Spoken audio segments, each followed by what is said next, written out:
తమరి ముందు వాస్తవాలను సభ్యుల ద్వారా తెలంగాణ ప్రజలు కూడా చెప్పాల్సిన బాధ్యత ప్రభుత్వం మీద ఉన్నది అధ్యక్ష.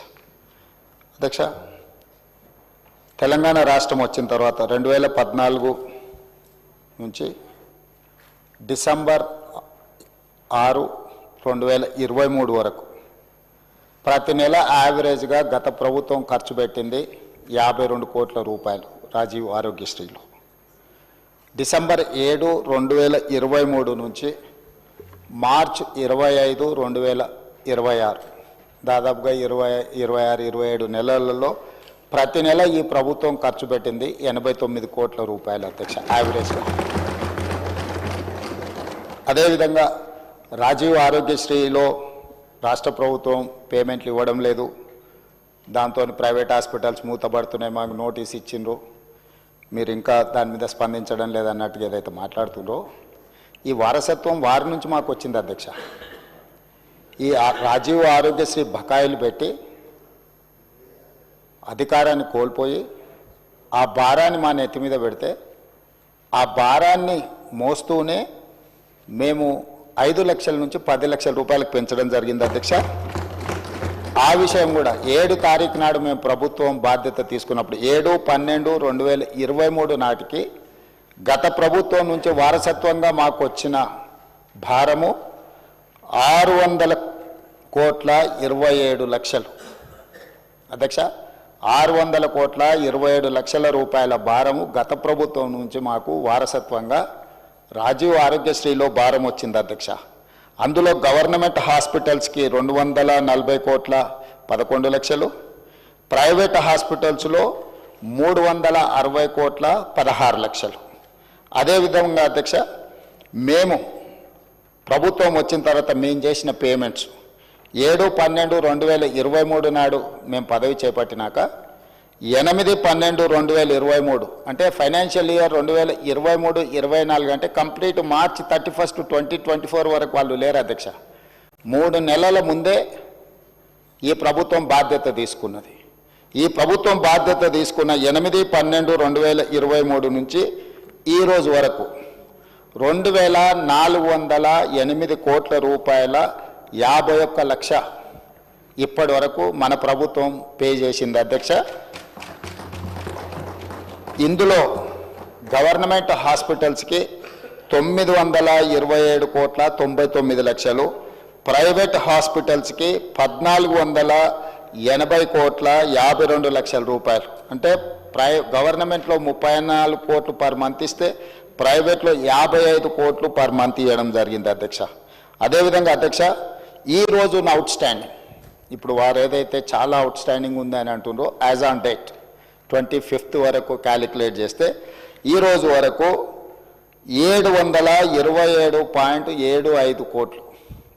అంటే వాళ్ళు ఇచ్చిపోయిన 600కు మేము 28 నెలల అదనంగా బకాయి పడ్డది 100 కోట్ల చిల్లరనే అధ్యక్ష. మన ప్రభుత్వం ఎక్కడ కూడా ఎప్పటికప్పుడు దాదాపుగా ఇచ్చుకుంటూనే వచ్చినాము. పాత బకాయిలను తిరిగి చెల్లించడానికి ఆ భారాన్ని వదిలించుకోవడానికి ఇప్పుడు కష్టమవుతుంది. వాటిని కూడా ఏ విధంగా చెల్లించాలనే ప్రణాళిక మనం చేసుకుంటూ వస్తున్నాం అధ్యక్ష. అందులో కూడా గవర్నమెంట్ హాస్పిటల్స్కి ఎక్కువ బకాయి ఉంది. గవర్నమెంట్ హాస్పిటల్స్కి 496.31 కోట్ల రూపాయలు బాకీ ఉంటే ప్రైవేట్లో ఉన్నది 231.44 కోట్లే అధ్యక్ష. సో ప్రైవేట్లో బకాయిలు చాలా తక్కువ ఉన్నాయి. ప్రైవేట్ హాస్పిటల్స్ రాజీవ్ ఆరోగ్యశ్రీ నిధులు ఇవ్వకపోవడం వల్ల ట్రీట్మెంట్ అందించడం లేదు, దానివల్ల పేదలకు అన్యాయం జరుగుతుందని ఏదైతే అపోహ కల్పించే ప్రయత్నం చేస్తున్నారో వాస్తవ వివరాలు ఇవి అధ్యక్ష. అదేవిధంగా గతంలో 2022-23 రాజీవ్ ఆరోగ్యశ్రీలో నెలకు 102 కోట్ల రూపాయలు దాదాపుగా బుక్ అయితే ఈరోజు 25-26లో ప్రతి నెల 184 కోట్ల రూపాయల హాస్పిటల్కి ప్రజలు వైద్యం కోసం వెళ్తున్నారు అధ్యక్ష. అందులో కూడా గవర్నమెంట్లో 54 కోట్లు 22-23లో, ప్రైవేట్లో 48 కోట్లు. ఈరోజు గవర్నమెంట్లో 87 కోట్లు, ప్రైవేట్లో 97 కోట్లు. సో అన్ని రకాలుగా పేషెంట్లు పెరగడమే కాకుండా 5 లక్షల నుంచి 10 లక్షలకు రాజీవ్ ఆరోగ్యశ్రీ ఏదైతే ఇన్సూరెన్సు ఇతర వ్యాధులను కూడా అందులో చేర్చడం వల్ల ఈరోజు దాదాపుగా మోర్ దాన్ డబుల్ ఈరోజు వాళ్ళు వాడుకోవడం జరుగుతుంది అధ్యక్ష. అదేవిధంగా ఈరోజు అంతకుముందు సీఎం రిలీఫ్ ఫండ్ ఒకసారి తీద్దాం అధ్యక్ష. సీఎం రిలీఫ్ ఫండ్ చెక్కులలో జరిగిన అవినీతి వెనకాల ఎవరు పిఏలు ఉన్నారు, ఎవరు ఆఫీసు సిబ్బంది ఉన్నారు, నిన్న మన కేసులు కావడము, ఇవన్నిటిని ఎవరైతే పేరు మీద చెక్కులు తీసుకెళ్ళి ప్రైవేట్ ఖాతాలలో వేసుకొని ఎట్లా సీఎం రిలీఫ్ ఫండ్ను దుర్వినియోగం చేసిండ్రో కేసులు ఉన్నాయి, విచారణ కూడా జరుగుతుంది అధ్యక్ష. కానీ మన ప్రభుత్వం వచ్చిన తర్వాత సీఎం రిలీఫ్ ఫండ్ కానీ రాజీవ్ ఆరోగ్యశ్రీ కానీ ఎమ్మెల్యేలకు ఆన్లైన్లో వెబ్సైట్ ఇచ్చేసి డైరెక్ట్గా ట్రాన్స్పరెంట్గా ఎవరైనా అప్లై చేసుకునే వెసులుబాటు కల్పించి క్లియర్గా ఇస్తున్నాము. మేము ఈరోజు సీఎం రిలీఫ్ ఫండ్ ఈ 27 నెలలలో 2046 కోట్ల రూపాయలు సీఎం రిలీఫ్ ఫండ్ ఇచ్చినాం అధ్యక్ష. 2400 రాజీవ్ ఆరోగ్యశ్రీలో 2040 దాదాపుగా 4500 కోట్ల రూపాయలు ఈ 27 నెలల్లో పేదల వైద్యం కోసము ఈ ప్రభుత్వము సంపూర్ణంగా ప్రయత్నం చేసింది. ఇది సరిపోతుందంటే ఇది సరిపోదు అధ్యక్ష. మేము ఎప్పుడు ఇది సరిపోయింది ఇంకా ఇది ఇంతకంటే ఎక్కువ చేయలేమంటలేం. అందుకే ఈరోజు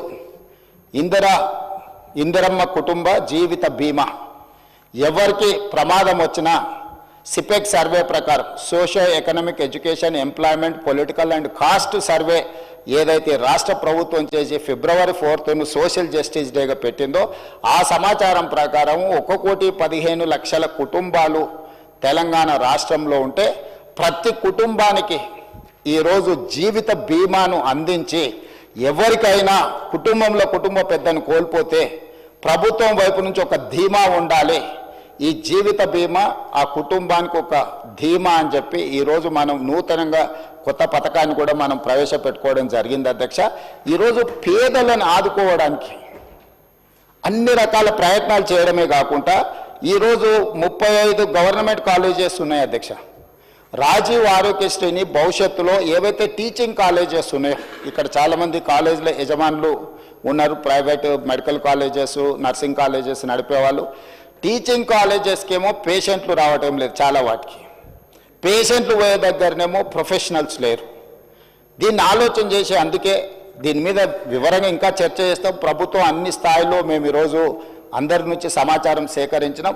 ఏ ఏరియాలో అయితే టీచింగ్ కాలేజెస్ ఉన్నాయో పర్టికులర్గా మెడికల్ కాలేజీలు రాజీవ్ ఆరోగ్యశ్రీని మొత్తం ఆ మెడికల్ కాలేజీలకు పంపిస్తే అక్కడ చదువుకునే నర్సింగ్ కాలేజ్ స్టూడెంట్స్కైనా మెడికల్ కాలేజ్ స్టూడెంట్స్కైనా పీజీ చదువుకునేటోళ్ళకైనా ఫర్దర్ స్పెషలైజేషన్ చేసేటోళ్ళకైనా విరివిగా బాధితులు వచ్చినప్పుడు వాళ్ళను ట్రీట్ చేయడం ద్వారా వాళ్ళకి వర్క్ ఎక్స్పీరియన్స్ వస్తుంది. అదేవిధంగా Rajiv Aarogyasri CM relief funds కూడా వాటికే ఇస్తే ఆ హాస్పిటల్ల యొక్క నిర్వహణ మెడికల్ కాలేజీల యొక్క నిర్వహణ కూడా బెటర్గా ఉంటుంది. అందులో పనిచేసే డాక్టర్లు సర్జరీ చేస్తే వాళ్ళకి స్పెషల్ ఇన్సెంటివ్స్ ఇవ్వాలనుకుంటున్నాం అధ్యక్ష. ఈరోజు జీతభత్యాలకే పనిచేసే వాళ్ళు అప్పుడప్పుడు ప్రైవేట్ హాస్పిటల్స్లలో కూడా సర్జరీలు చేస్తున్నారు. వీటన్నిటినీ మనకు తెలుస్తూ ఉంది. అందుకే ఇప్పుడు ఏం ఆలోచన చేస్తుంది ప్రభుత్వం, ఈ టీచింగ్ కాలేజెస్లో చదువులు చెప్పే ఎవరైతే డాక్టర్స్ ఉన్నారో స్పెషలైజ్డ్ ఉన్నారో వాళ్ళు సర్జరీలు చేస్తే సర్జరీలకు వాళ్ళకి స్పెషల్ ఇన్సెంటివ్ ఇవ్వడం ద్వారా వాళ్ళని ప్రోత్సహించాలని ఈ Rajiv Aarogyasri CM relief fund ఇవన్నీ కూడా ఈ మెడికల్ కాలేజెస్కి ఎప్పుడైతే వెళ్తాయో నిధులు హాస్పిటల్ల నిర్వహణ చాలా పకడ్బందీగా జరుగుద్ది. రెండవది అదనంగా పనిచేసే వైద్యులకు అదనపు జీతభత్యాలు వస్తాయి.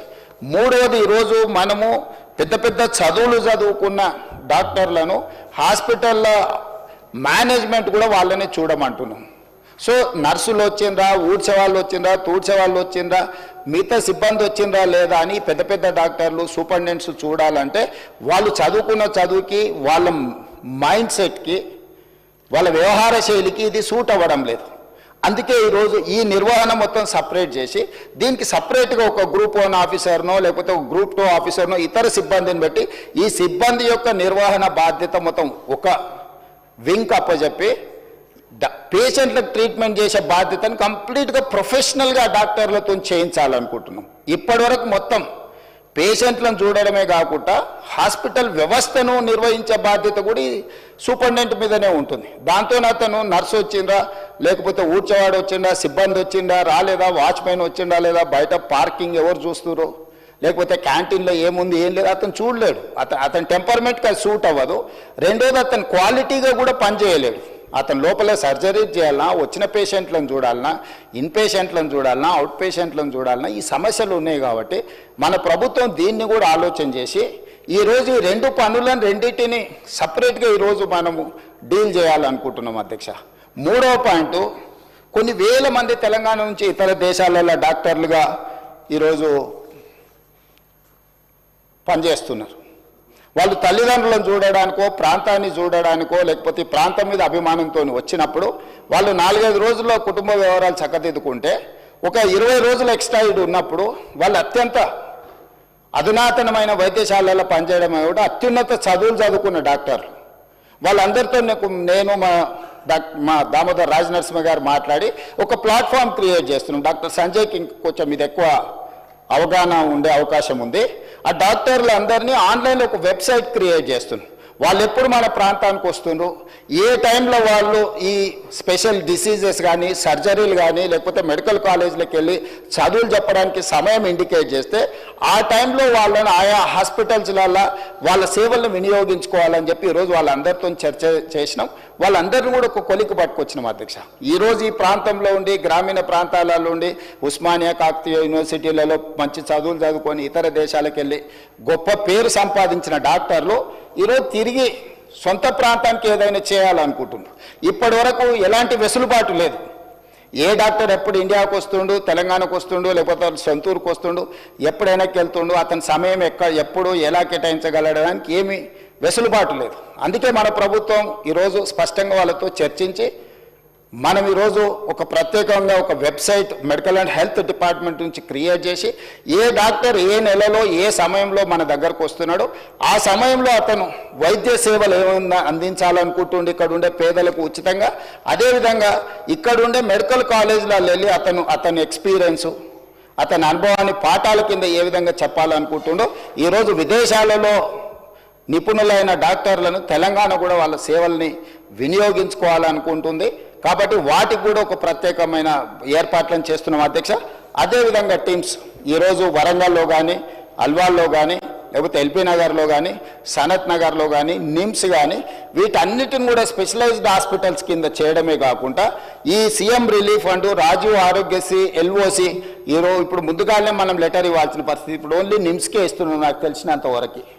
సో ముందస్తుగా ఎవరికైనా ఇబ్బంది వచ్చినప్పుడు వైద్య సహాయం అందించాలి అంటే నిమ్స్కి తప్ప మనం ఎల్ఓసి ఇస్తలేం. ఎందుకంటే ప్రైవేట్ హాస్పిటల్స్కి ఇస్తే మిస్యూజ్ అవుతుందని రకరకాల ఆరోపణలు, ఇవన్నీ కొన్ని సమస్యలు ఉన్నాయి. అందుకోసమని ఈరోజు ఈ హాస్పిటల్స్ని అన్నిటిని కూడా బాగా చేసి రాజీవ్ ఆరోగ్యశ్రీ ద్వారా కానీ, సీఎం రిలీఫ్ ఫండ్ ద్వారా ఏదైతే మనం ఫండ్స్ ప్రైవేట్ హాస్పిటల్స్కి ఇస్తున్నామో ఈ నిధులను కూడా ఈరోజు సనత్ నగర్, అల్వాల్, ఎల్బీ నగర్, అదేవిధంగా ఉస్మానియా యూనివర్సిటీకి ఈరోజు ఎన్నో ఏళ్ళ నుంచి మీకు తెలుసు ఉస్మానియా హాస్పిటల్ 100 సంవత్సరాల పైబడ్డది, ఇంకా అక్కడే ఉంది. దాన్ని ఇతర ప్రాంతాలలో నిర్మించాలంటే రకరకాల వివాదాలు జరిగినాయి. ఉన్న హెరిటేజ్ బిల్డింగ్ను కూడా గత ప్రభుత్వం కూలగొట్టాలనుకొని రకరకాల చర్చలు జరిగినాయి. నేను వివాదాల జోలికి వెళ్ళదలుచుకోలేదు. ఈరోజు గోషమహల్లో 30 ఎకరాలలో 3,000 కోట్ల రూపాయలతో ఉస్మానియా నూతన భవనాన్ని ఈరోజు 2,000 పడకలతో మనం నిర్మించుకునే పనులు మొదలుపెట్టిన పనులు వేగంగా జరుగుతూ ఉన్నాయి.